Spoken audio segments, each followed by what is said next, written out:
सबसे पहले सर्वानंद जी आपका रुख करते हुए इस चंद्र ग्रहण को किस तरीके से देखते हैं आप, क्योंकि संपूर्ण सृष्टि के लिए किसी भी तरीका का ग्रहण कई सारे प्रभाव लेकर आता है। आपके हिसाब से किस तरह के प्रभाव पड़ने वाले हैं? नेहा, देखिए, ग्रहण सूर्य या चंद्र क्यों पड़ता है भौगोलिक स्थिति पर? जब पृथ्वी परिक्रमा करते हुए तो तीन जो आपके हैं, तो पृथ्वी पर रहने वाले लोग जो भी हैं, जानवर हैं, जीवन है और जलवायु है, जल है, यहाँ तक कि आपके शरीर पर 5 तत्वों का प्रभाव है। आपका पहले पृथ्वी तत्व है, फिर जल तत्व है, फिर वायु तत्व है, फिर आकाश तत्व है और इसके ऊपर अग्नि तत्व है।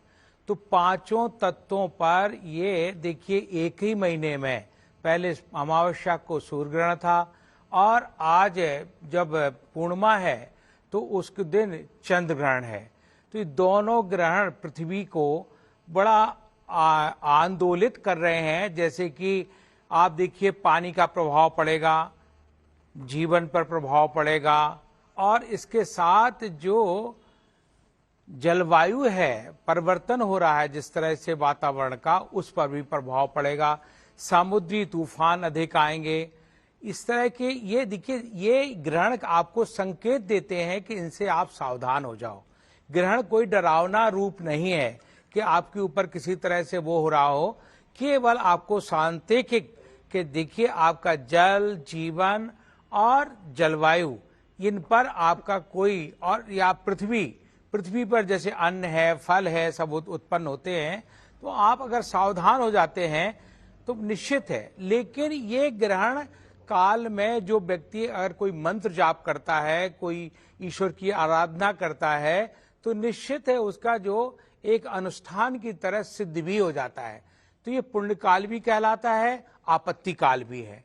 तो इस शास्त्रों का कथन है कि जो व्यक्ति इस समय, इस काल में भगवान का स्मरण करे और अपने इन 5 तत्वों के शोधन के लिए निश्चित है थोड़ा सा ध्यान।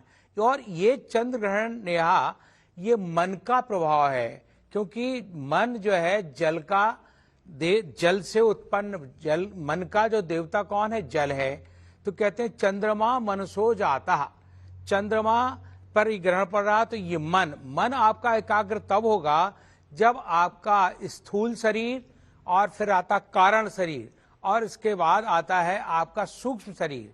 जब आप स्थूल शरीर में रहते हैं और स्थूल शरीर की अपनी सारी बातें करते हैं, तो आपका स्थूल शरीर, जिसको कहते हैं पंच भौतिक तत्व का शरीर, विकृत हो सकता है।